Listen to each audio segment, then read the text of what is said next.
All right, welcome back to the newest episode of Herbie Sports Talk. I am Tyler, Big Herbie Herbach, and as always, across the table is I'm Travis, Little Herbach. I don't know what the hand gesture is, but I'll go with it. I don't know.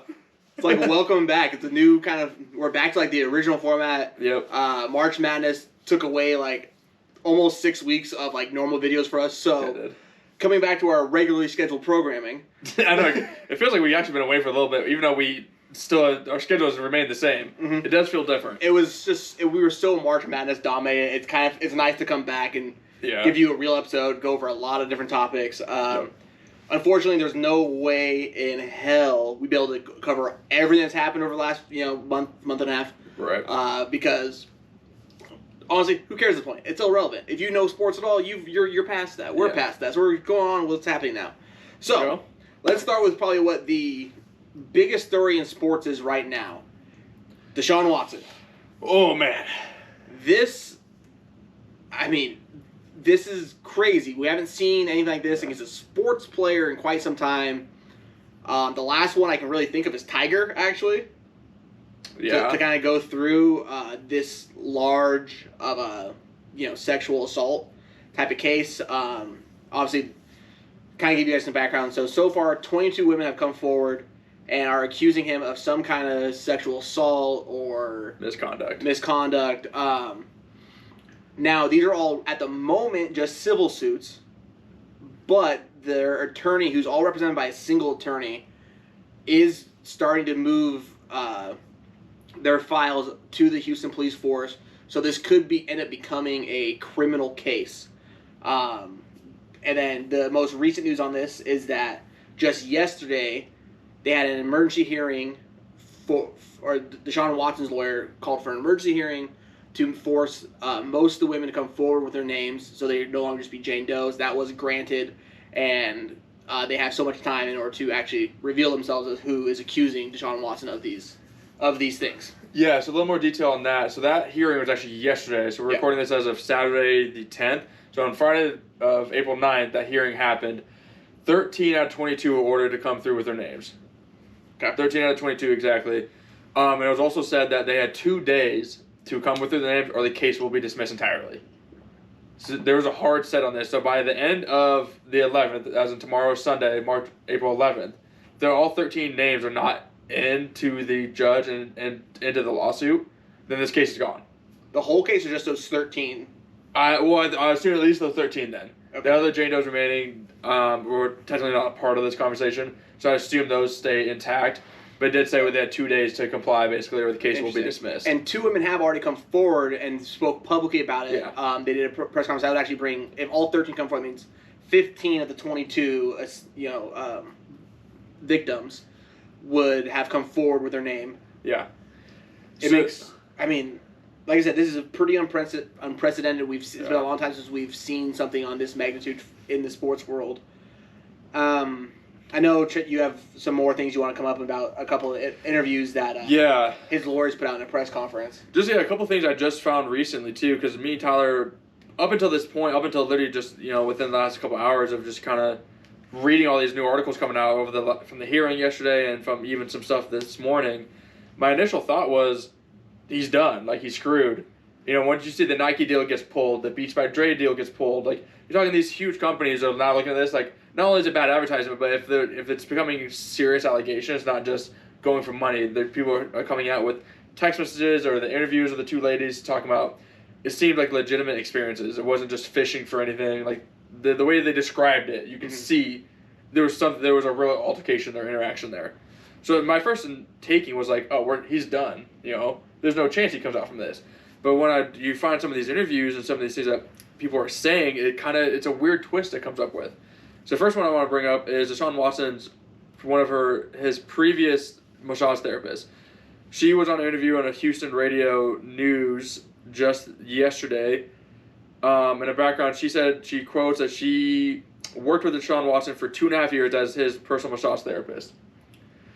A couple quotes from her say, "I don't see Deshaun as being an aggressor of any sort, and I know throwing this word predator around, I don't see him as a predator of any kind." She also goes on to claim Watson never asked me for any sexual favors. He never harassed me. He's never coerced me into anything at all. He's always been super quiet. The only conversations we've ever had, I'm usually the one initiating the conversation. And this is all public too. Her statement is all public. Everything's online. There has been some questions raised. There are text messages between the two of them. Some interesting that she kind of addressed, saying most of it was she no longer a client of him or has him as a client because she said that Deshaun was working with so many different clients, so many different massage therapists and estheticians and whatnot, that she didn't feel comfortable doing work on him without her knowledge of what other people are doing as well. So she left it there. She also does say, this is what kind of got me even more confused. There's a saying that Deshaun had some type of actual personal relationship with one of these therapists or estheticians, and she quotes having a conversation with Deshaun during one of the appointments saying, me speaking with Deshaun and telling him to be careful was because I felt like he doesn't know the intentions of some of these people that he worked with. You know, it's his personal information. He has been put on Instagram. It doesn't feel like it was safe for him in his career to go kind of, and that's good. Quote gets a little misread there, kind of go to anybody. So basically she's saying she doesn't, he needs to be careful with how he is, his personality, stardom. He's working with so many people, around so many people that, intentions could be easily misread, it sounds like here. Mm-hmm. So it's just interesting to see somebody who's worked with them recently for 2.5 years. I mean, she said he just got rid of him as a client within the last 3-4 months when he started seeing so many other therapists and whatnot as well. So it's not like, this was 4 or 5 years ago. This is within the last 2.5, 3 calendar years. Right. It is a very interesting bit. So clearly, with their relationship was good and it was professional, as it should be. It'd be interesting to know the factors, which we'll never actually know, of why with these other women it was different. What made her different? Who knows? Again, we'll never actually know why. But it's certainly an interesting deal. I mean, I remember when the allegations first started coming out was probably about 4 weeks ago now. About 4 weeks, yeah. And at first it was like 2, and then it became 7 in like a couple days. And then 2 weeks it was like 12, 14. And now we're up to 22. Yeah. The thing is, especially with situations like this, when there's smoke, there's fire. Yeah. So I would hate for any of these women coming forward to be lying, because it actually takes away from the other true victims. Yeah. Of it. So I hope that's not the case.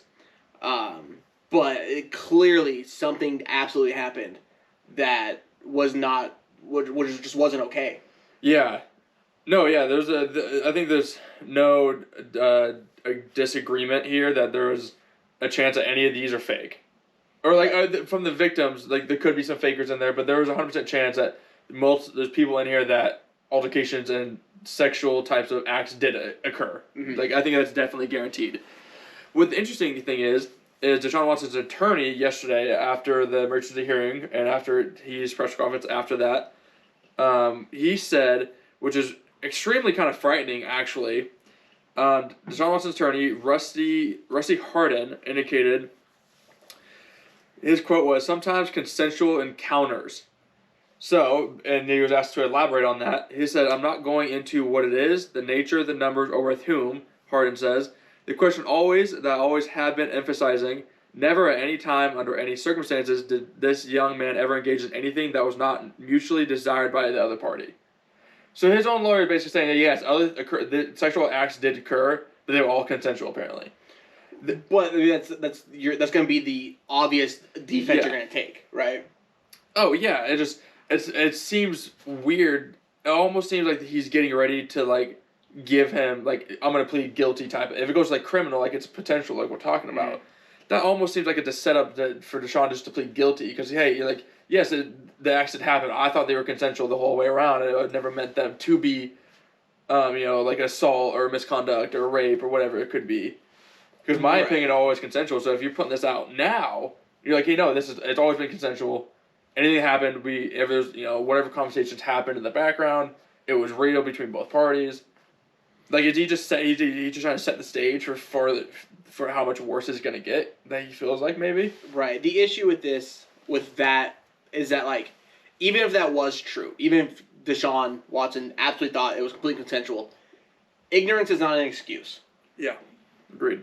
Like, you have to know better. I mean, realistically, especially now, like, when it's so prevalent and talked about now, and, like, it's always in kind of the back of my mind when, like, you're leading into kind of that type of deal. It's like you ask permission at this point, right? Yeah. It's like, do you want this too? Like, is this where we want to go? You know, and you want them to say yes. So just because you thought it was going that way, and then it did, does not mean that they actually wanted it to. Especially when you're talking about these women who are in front of a star athlete. Mm-hmm. There's different pressures that go along with that, you know, they're not used to being told no, things of that nature. So, like, even if they did say no, was he listening? Did he care? Right. So there's these pressures that that's hard. Like, people act weird around celebrities. We hear this all the time about, you know, you just want to please them for no reason, just because, like, they're a celebrity. We put so many celebrities and athletes, for that matter, on such a high pedestal that it can misconstrue, like, the way we should really view them. They're real human beings, and they can't, just because we put them on a pedestal doesn't mean that they should be allowed to overstep boundaries and break the law and things of that nature. Yeah. No, yeah, and they shouldn't be. Nothing gets changed in that fact. It's just interesting to see his own attorney almost seems like he's setting up for the future issues, in a way. You see what I'm saying? Like, I think he's setting the stage to make it the easiest way out for Deshaun, almost. That's kind of how I'm interpreting it. Well, I mean, it's like, why would you say, and Deshaun's whole thing since this happened, he goes, I just want my reputation. Because I've never acted this way, I've never done anything like that before. I don't want my name being slandered against. He goes, he cares a lot about his reputation and how his name's spoken about. And that's been his quote since, you know, the first allegation came through. So if you're saying that now your own attorney is putting it out there, like, any attorney would be like, no, you deny. Right. But this attorney is saying, no, we're going to say, hey, yes, sexual acts happened, but they were consensual between both parties. Right. Well, it's because it's easier to bring in fault and muddy the water, saying, yes, sex happened, but it was consensual, than saying, no, there was no sex. Like, you know, it's easier to muddy the water. When it comes down to his reputation, I mean, that's shot already. Doesn't matter the way this ends. His reputation is already shot. I mean, this is certainly on a different level, but, like, Bill Cosby was America's dad for 50 years. True. And now he's in jail, and he's gonna die in jail. And his whole perception, no one loves Bill Cosby anymore. Yeah. Or they do. They surely, sure as hell don't say it. Fuck no, you don't. Because what he did was wrong. Oh, extremely. And as we said, even if not all these come out to be true, some of them have to be. Most of them probably are. Oh yeah, I guarantee that a strong handful are true and 100% true. I mean, obviously, I want to say 100% are true. If there's someone in there for a money grab, they'll probably get weaseled out. As it happened with Bill Cosby, some of them got weaseled out because it looked like they were just trying to get some honeypot. Yeah, and shame on them too. If there is any women in there that are just in it, like that's shameful. Shameful act on your part. It is. You're taking away from the real victims, and not just in these cases, of Bill Cosby or Deshaun Watson, but in every sexual assault case there's across America and across the world for that matter. You're taking, respect from them, and you're almost perpetuating, like, the victim abuse. Yeah, it's not actually getting the correct acts against the correct person, against that one person. You're muddying the waters, making it harder to make a clear correction to the issue at the time. Right. I mean, basically making it so many victims, in the past and in the future, won't get the justice they deserve. Yeah. So shameful for them. It's just Deshaun. I mean, we tweeted out on our Twitter. I was like, I can probably call it now. Deshaun never plays another snap in the NFL. We talked about it beforehand, and then we tweeted it out too. It's just one of those things. It's like you look at it and how serious it's getting. Like I said, all the deals getting pulled. And just his lawyer saying again, I can't get past it. I'm stuck to, like, what lawyer ever says, "Here you go. This happened." Like I don't know what history that any lawyer is just like, hey, yeah, we're gonna tell the public that sex happened for sure, guaranteed. Right. I think it's been becoming more. I've heard it before. I think it's becoming more likely to happen now because it actually, again, I think it helps muddy the water even more. Right. Because now you have to prove not only because now like you're admitting yes, sex happened. So that's not the other. That's now no longer the other side's case. Now the other side's case is to prove that it was unwanted. Okay. Which is much more difficult to prove. Yeah, so you're muddying the waters for sure. It just doesn't seem smart, in my opinion. But again, I'm not here to defend Deshaun Watson. I mean, if these acts are 100% true and the acts that or the women that are stated that are true victims, he should get punished to the full extent of the law.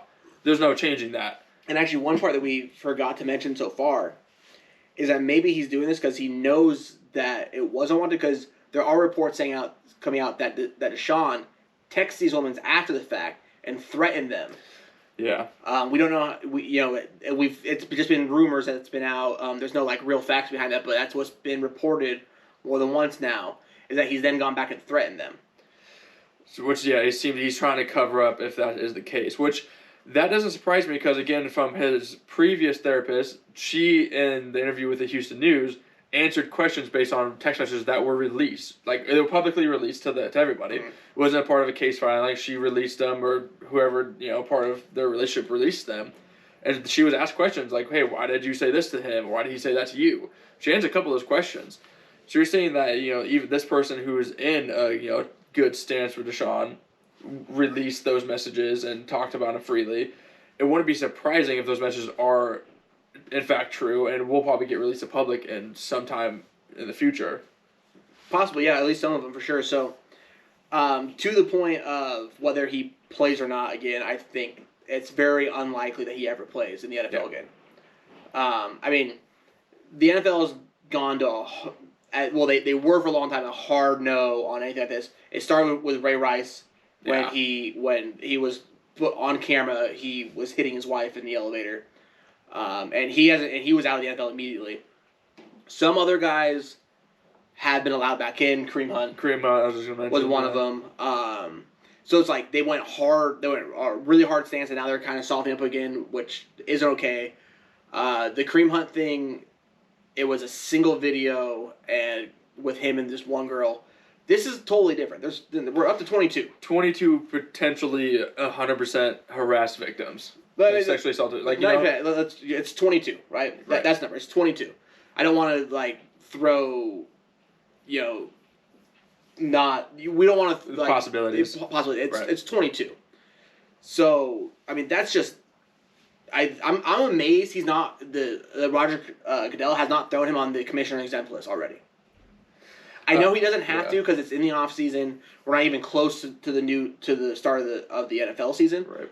But he can do that at any point in time, and I think it's warranted. And honestly, shame on Roger Goodell for not doing that now, to making sure that whatever happens going forward, he's already off the NFL. He's already not able to play in the NFL until he'd have to be 100% cleared before they allowed him to. Yeah, and I think what Goodell's waiting for is the NFL did publicly say within this week time that they did open up an investigation against them, into Deshaun. So that's probably coming in the near future. The moment that NFL investigation comes up with anything concrete back to Goodell's going to write that letter out. He's on the exempt list right there. I think he's waiting for the investigation to take place. That way, when he goes to media and says, he's on my exempt list, he will not be in the NFL, we do not stand for these type of acts and behaviors, he has concrete evidence to back it up with. Right, but the thing about the exempt list, he can take people off the exempt list as quickly as he puts them on. Right, so but you're talking a big case. You're not just saying, hey, this guy is like a Vontez Burfict who just keeps smacking people in the head and getting fined. You're not just doing that, hey, go get your act together. We're talking potentially criminal acts. Yeah. Like violent criminal acts that could lead him to prison, potentially, type of things. So then if that's the case, then why does it matter whether what you put him on? Like, put him on now, is all I'm saying. I mean, I guess.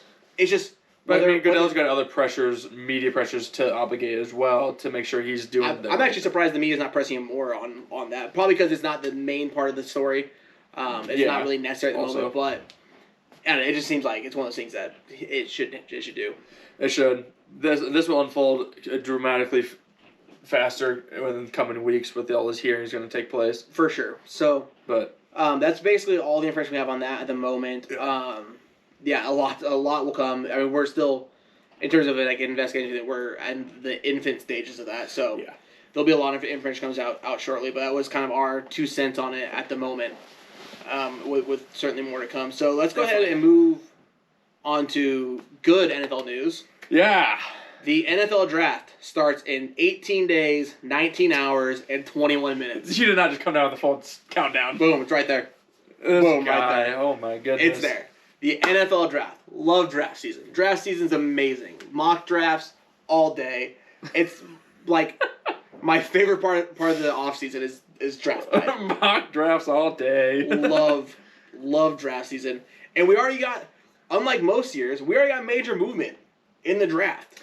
We also have a very big draft. There's some key names in this first draft. The first round is going to be filled with top talent. This draft is one of the best QB classes we've seen in a long time. Yeah. And it has playmakers for rounds. Yeah. You're going to be able to go to the 4th round and get a playmaking receiver. It's insane. The receiver is probably the biggest depth we've ever seen. But what's seriously lacking is defensive talent in this draft. Yeah. I mean, there's a couple elite guys, and then it drops off really, really quickly. Yeah, there's not much to go for. You have a couple DTs and not much after that. Yeah, I mean, you have like Micah Parsons from Penn State, the linebacker, who's an absolute stud. You have Patrick Surtain, corner from Bama, Caleb Farley, the corner from Virginia Tech. A couple other guys mixed in. But on the offensive side, good offensive line draft this year too, actually. Solid offensive line draft, yeah. Which we haven't been able to say in a really long time in the NFL. So we're not going to a mock draft at the moment. We'll get to that as we get closer to the draft. But let's go over a couple of the big moves. 2 of them made by the Miami Dolphins. Mm-hmm. So first, Miami was selected to pick 3rd overall because they had Houston's draft pick from the Laramie Tunsil trade. Yeah. So first, they decided to flip that to the San Francisco 49ers, move back to 12, got an additional 1st-round pick next year, and plus a little bit on top of that.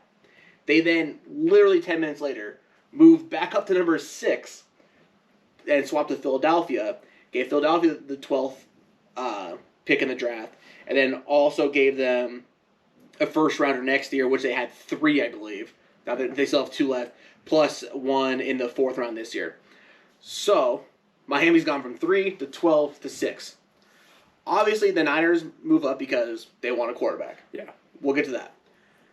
The Eagles probably wanted a quarterback, but they couldn't move up. So they dropped back so they can still get a playmaker. Yeah, they want to surround Jalen Hurts with some talent. And then Miami moved up to 6, probably because they just want a playmaker or maybe one of the top tackles.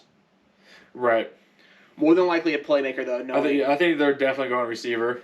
I think so, too, to be completely honest. It'll be interesting what receiver they go with, and a lot of that's going to be based on what Cincinnati does. Yeah. Which, personally, if Cincinnati doesn't take Penei Sewell out of the orbit, that's what I was going to say. Then like they like are not. You're going to ruin Joe Burrow's career then without getting him an offensive line. Yeah, like you. And he's the best tackle you're going to see in the next decade, more than likely. He's the best rated tackle to come out of the draft since Jonathan Ogden. Yeah, like he's a beast. Jonathan Ogden was a first ballot Hall of Famer and an all timer at left tackle. Yeah. If you're getting comparisons to him, you draft him. Yeah. Give your second year quarterback who just come off an ACL tear, give him one of the best tackles he'll have for this entire career, and start building an offense around exactly. him. Not to mention, they also have Jonah Williams that they drafted from Alabama in the 1st round 2 years ago, who was hurt last year, he was hurt his rookie year, played well last year at left tackle, but they'll move him to right side. Now you have 2 bookend tackles. Yeah. That's the start of a great foundation under Joe Burrow. Plus, they have some decent weapons in Cincinnati. They guys have actual decent talent around them in the skill positions. The issue is, like, can you trust the Cincinnati Bengals front office? When have we ever been able to trust that? Never. Exactly. So, who knows? If they're smart, if they have any type of brains to them, and they see Joe Burrow as their franchise quarterback for the future, get them the damn dude at left tackle. Exactly. Okay, but Jags, let's just start with the first couple. Let me get one more trade in because we had. Oh yeah, sorry. So the Jets, who are picking number 2 overall, traded Sam Darnold. Took him forever, but they finally did it. He got traded to Carolina. Yep. So and for like a 3rd and a 6th or something like that, which is actually pretty good value. Cheap as hell. Pretty good. I think it was decent value for the Jets get back because it seemed like his market was really really getting small. Yeah. So I think they got decent picks back. So that means that Carolina probably also try to trade up for a quarterback, but couldn't do it because the only team left to trade up with would have been Atlanta, and Atlanta's probably not trying to trade a first-round quarterback to Carolina, which is basically what that exchange would be. You don't want to do that for a division rival. Yeah, not a chance. So, yeah, let's go and draft. So, first 3 picks, maybe first 4, but let's start. Okay, number 1, Jacksonville. Lawrence. I mean, it's already stated by Urban Meyer and the whole Jacksonville community, they're going straight for Trevor Lawrence. Who wouldn't? Yeah. He's the best quarterback prospect since Andrew Luck. Like, yeah. There's not another one.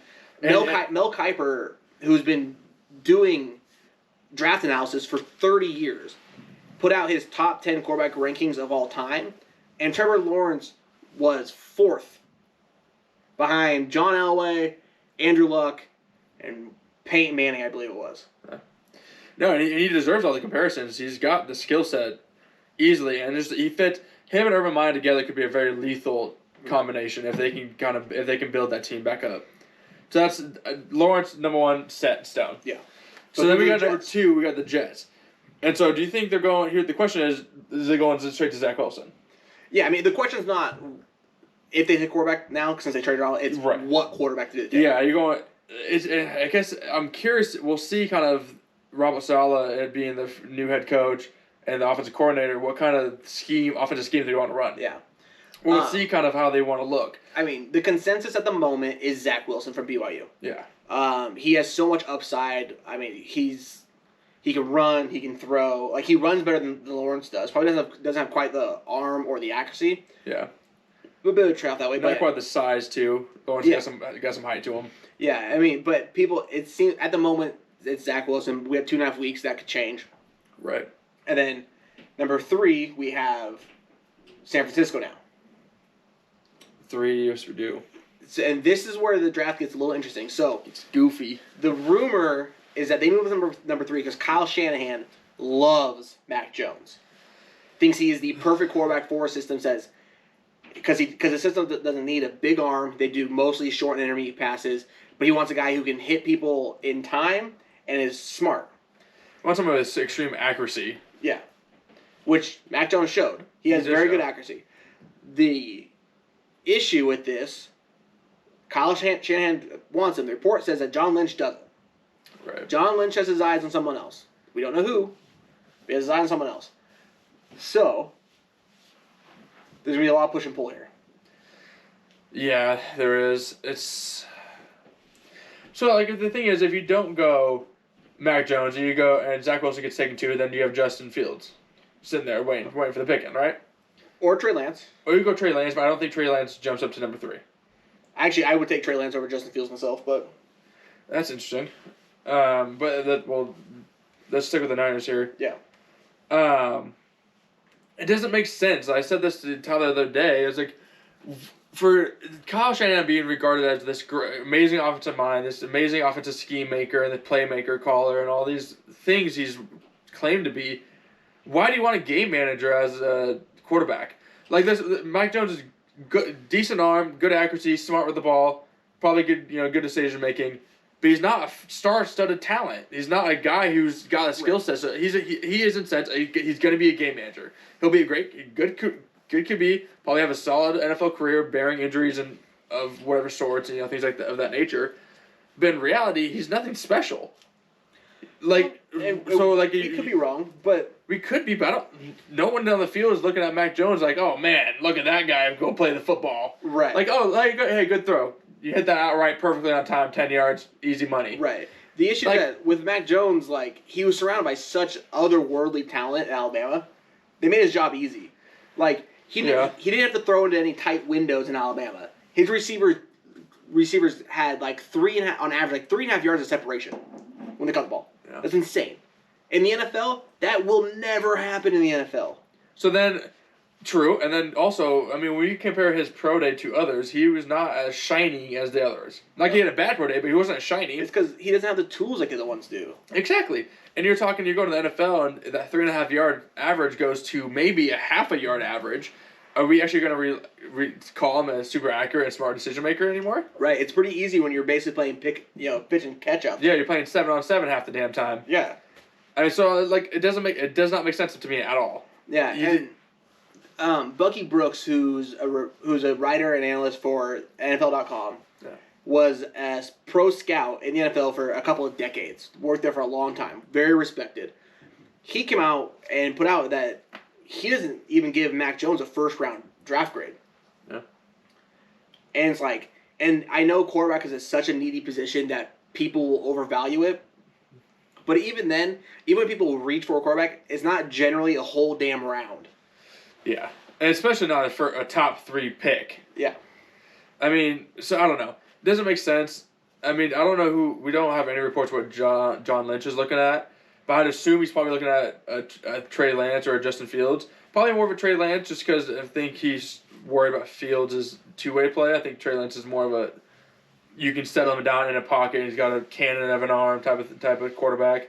Runs like a gazelle. Yeah. Where Fields, I think you have more work to do to get him to become a pocket passer, more of an NFL quarterback style. Trey Lance is closer. The one thing that Trey Lance also needs to get more credit for, apparently at North Dakota State, he called all the line coverages.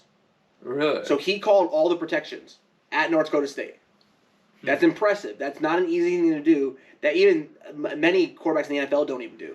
Like the great ones, like Tom Brady is calling out protections, right? Yeah, but most you don't hear it comes calls down to your centers. Your center usually turns back and tells, "Hey, we're looking left, looking right." Right, or it's just the center calling it out, like he's calling like do this, do that, whatever.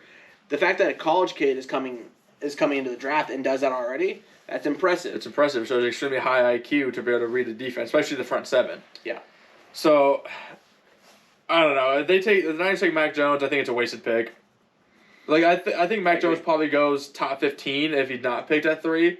I think there'll be somebody that wants to pull him. Put him at a 1-2 years on the bench. Maybe let him take over for a different quarterback. In the future, but he's not worth a top 3, top 10 pick in my eyes. No, not to me either. So it's gonna be really interesting to see what goes there.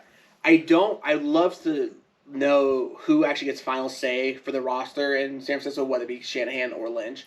Because it always comes out one person always has final say. I'm pretty sure Lynch is the VP of football operations. That means he would have final say. Could be. So if that's the case, then like Lynch, which granted that doesn't necessarily make for a great relationship if you have to pull rank like that. But sometimes you got to do what you think is best for the team. Yeah, I mean, at the end of the day, he is the one controlling the team. I mean, he is the general manager. He's in charge of how the team goes. If he fails the team, the owner's going to shoot him out the door first. Right. So and it is Lynch's job to keep the head coach to keep the team going in a positive direction. I mean, and it seems like this is like I think their 4th year together, Shanahan and Lynch. They're going into the 4th, I believe. I think they might be going to the 5th, but either way, it's been 3 or 4 years, whatever. And they've been lockstep every step of the way so far. Yeah. They're stride for stride, and this is the first time we've heard any type of rumbling that there's a bit of disconnect. Oh, it might be going on this one topic, right? They could be only, yeah. They could be 100% on everything else except for this one thing. But it's a big damn. This is your quarterback. This is the quarterback you're supposed to try to take you back to the Super Bowl. It's a big damn decision. And I think too, if I'm gonna take a small kind of assumption here, I think because obviously they want Garoppolo out, injuries, skill set's not playing to their needs and whatnot. I think Shanahan likes Garoppolo. And I think he's looking at a younger version of him and Mac Jones. A semi-younger version, a little better skill set, maybe a little smarter IQ, skill set of that nature. Mm-hmm. But he's looking at a similar guy to replace him, keep the game manager, kind of keep a Shanahan scheme. But I think Lynch has been looking at Garoppolo the last 4 years, we need something more. I don't need a game manager. I want a star set of talent. Right. So he's like, I want to go Trey Lance, I want to go Justin Fields, I want to change this thing up and go high-powered, high-explosive offense type of deal. Where Shanahan's like, no, this is all I need to work with to make my offense great. Let's just get a little bit better version of what we have now, and we'll keep going. Yeah, and we saw with this happen. The other wonder kid of NFL head coaches is Sean McVay. Yeah. Right? He had Jared Goff. Yes, they made it to the Super Bowl, mostly on their defense, but that was also Jared Goff's best season of his career by far. By far. And now he's taken multiple steps back, and McVay's like, okay, I was wrong. Let me go get Matt Stafford. Yeah. A guy who I know can sling, a guy that I know is A-plus talent, who's always had the worst teams around him up in Detroit, because Detroit just doesn't care about winning. And And he's like, let me bring him in and like put a guy with real arm talent in my system, and now let's see what happens. Exactly. So I think Lynch is looking to make a change where Shanahan just wants something a little bit better, a little upgrade. Maybe that's only because Shanahan hasn't been punched in the face with his own decision yet, like McVay did. It could be. That could be true. So, but let's see what happens with the Niners. That's an interesting topic. The other thing about that too, though, Garoppolo took the Super Bowl too and lost. Yeah, they did. But it was also the only season that Garoppolo didn't get hurt, wasn't hurt for most of the year. Yeah. And it was his best statistical season of the year of his career also. Yep. So it's like. So we're talking one-hit wonders and QBs right now, basically. Exactly. And Mac Jones is probably going to be. It seems like he's fitting the role to a one-hit wonder. So far. Could be. Especially when he comes to NFL-sized talent. Yeah. But things get really interesting at number 4. Right. This is where this is where the draft starts. Is pick number 4. It's really interesting here because if you're guaranteed 3 quarterbacks off the board. Yeah. So you have 1 quarterback left. It could be Mac Jones, could be Justin Fields, could be Trey Lance, could be any of those 3 guys. Well, there'd be 2 quarterbacks left technically. There's 5 quarterbacks. Yeah, sorry. Two out of those are sitting there waiting. Yeah. So then it comes down to the Falcons. Okay, how much longer do you stick with Matt Ryan? Because obviously it's a couple years. He'll still play. He's still extremely productive. So there's no reason to just, get rid of him. But you do need to look at the future here. So do they look at a guy and they're like, okay, let's get ready for the future? Or do you look at all these talents you get to go around them? So they don't go one of those other QBs sitting there at number 4. And they don't go offensive tackle. Say, so they still sits at Bengals at 5. Mm. You got Kyle Pitts, you got Jamar Chase, you got Jalen Waddle, you got Devontae Smith, you got talent. You can just stack around Matt Ryan. Right. Here's the issue that I think Atlanta doesn't want to take quarterback. I think they want to stick with Matt Ryan for a couple years. You still have Julio Jones there too. Yeah. And that's the other thing. You have Julio Jones and Calvin Ridley still on the outside. Nasty. You still have Todd Gurley in the backfield, and they just signed another guy to complement him. I can't remember who it was at the moment. But you have a ton of offense. So that means, and they had a terrible defense last year. Mm-hmm. It means you probably want to go defense, but you're not going to take a defense player number 4. Not a chance. You're not going to take Micah Parsons or Patrick Surtain at 4. No. But so that means that you got to try to trade back. Who are you going to trade back with? Let's look. Oh, Tyler's pulling some drafts. Yeah. This is some ridiculousness. All right. So here we got a few things. So there's a couple teams that could still try to move forward. That might be looking for quarterback. Okay. Maybe Detroit if they're not completely sold on Goff, which it would make it which I don't really believe because Goff still has like 3 years on his contract. And they just traded and it's big money too, so it's and they just traded for him. You have Carolina. I know they've got Sam Darnold, but they didn't have to give up much to get him. And Darnold only has 1 year left on his contract.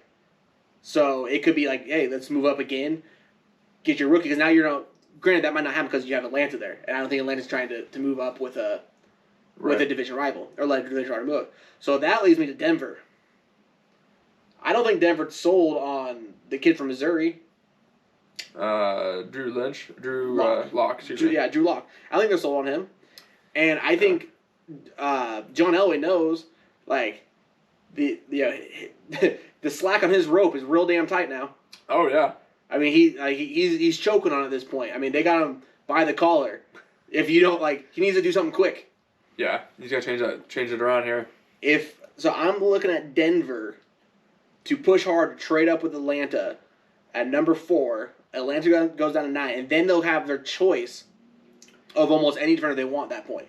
I say number 9. So yeah, so let's continue with this. Say the Broncos do move to 4, they take QB.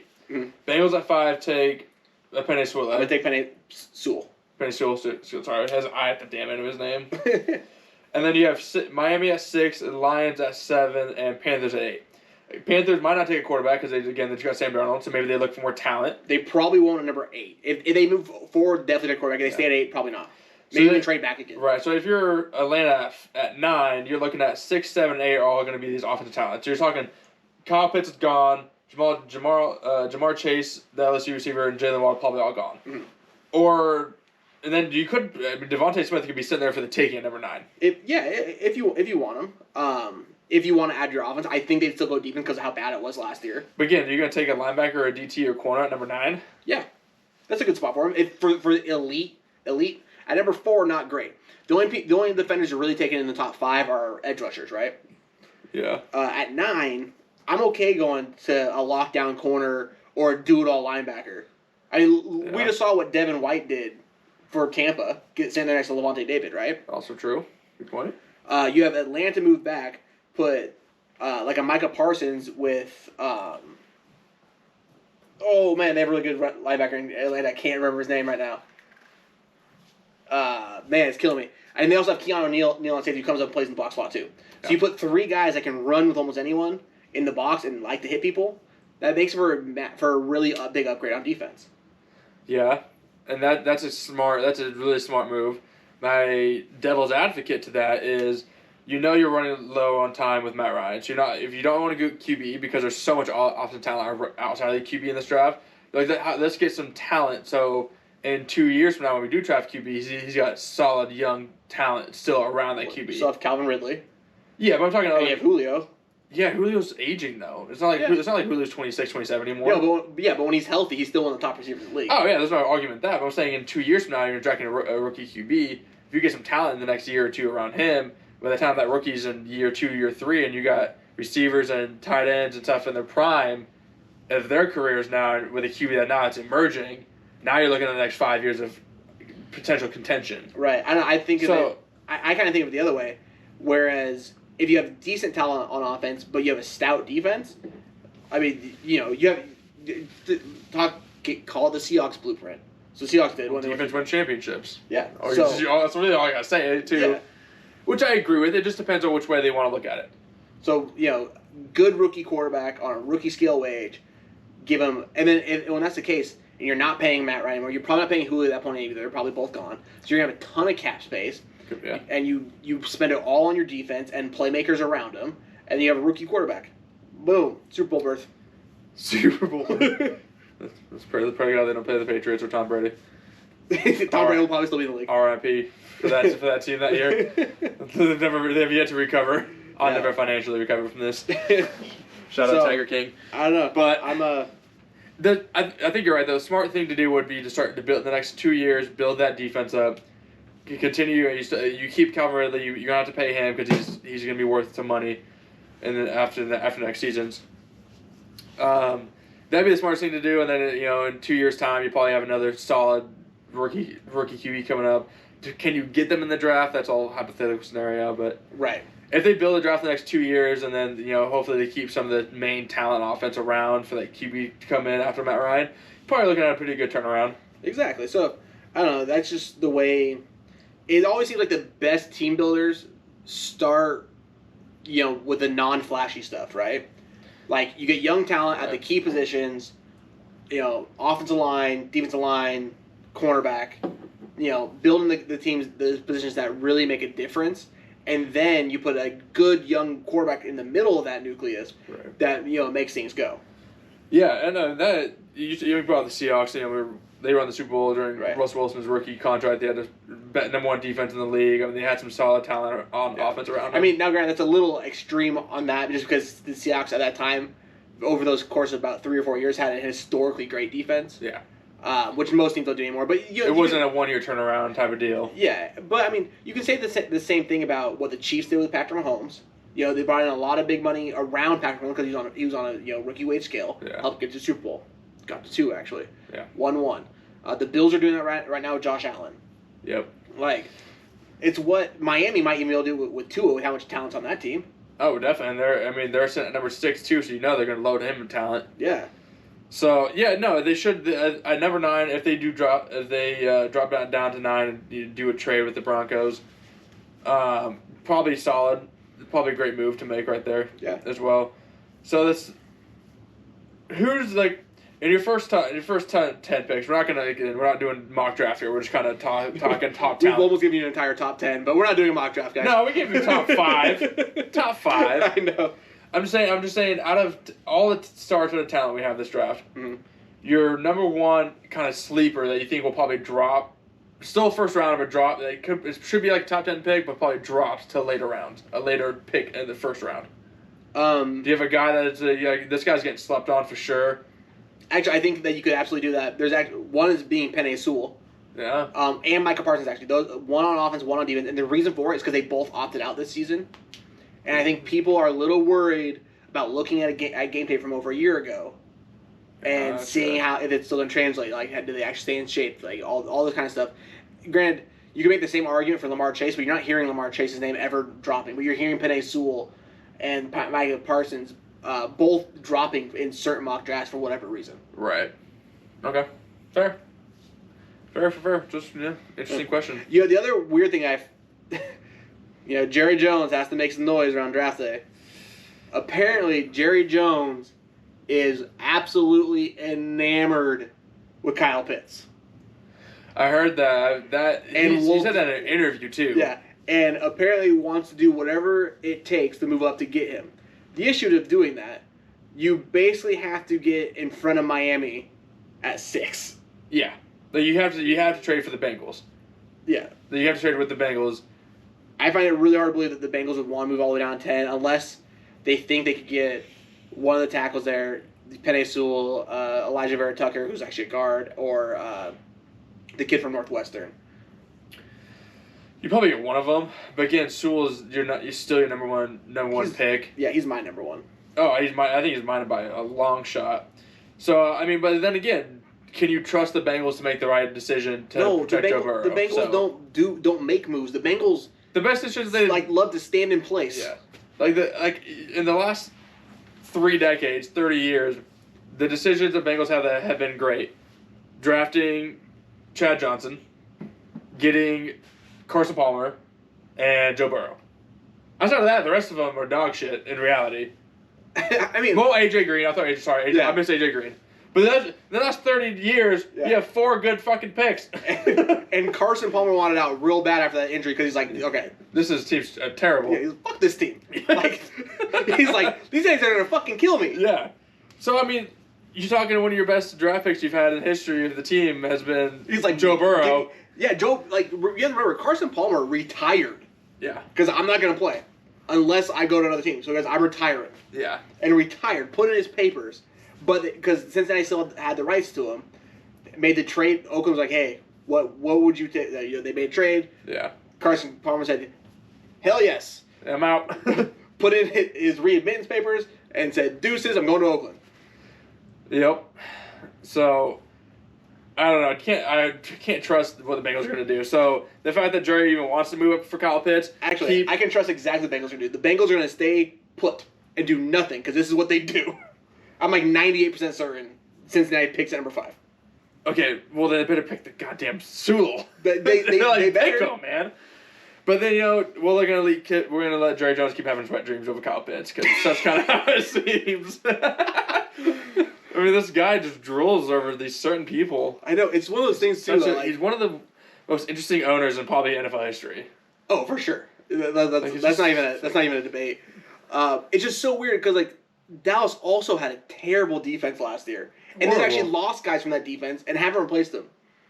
But you want to add, what are you planning to win 50 to 48 every week? For real. Well, it's also I don't know. Jerry is a different breed. We can talk Jerry Jones craziness all day, so. That's true. So that's all. Let's leave the draft at that. That was probably enough to get us started. We'll obviously do a lot more coming up as the draft gets closer. We got one final topic of this episode. Yep. We golfing now. The Masters. The Masters are back, because obviously they played late because of COVID in 2020. I know, it's so weird. It's like a 6-month turnaround from Master to Master, which is I know. weird. There's only one other major in between this. Yeah. But hey, at least it's in April. That's nice. Yeah, it is. Kind of nice having April back in normal. And honestly, it hasn't disappointed so far. We're recording Saturday night, so end of day 3. Mm-hmm. Tomorrow's the final day. It's been a really fun tournament. At the moment, here's our leaderboard. Matsuyama had a ridiculous round day. He went under 7 and smoked it. Is leading now by 4 strokes. He's 11 under for the tourney. And we have a 4-way tie between Zalatoris, Schauffele, Leishman, and Rose, all under 7 on the for the tournament. So they're 4 strokes back. 4 strokes, it's doable in the final day, but it's not easy. No.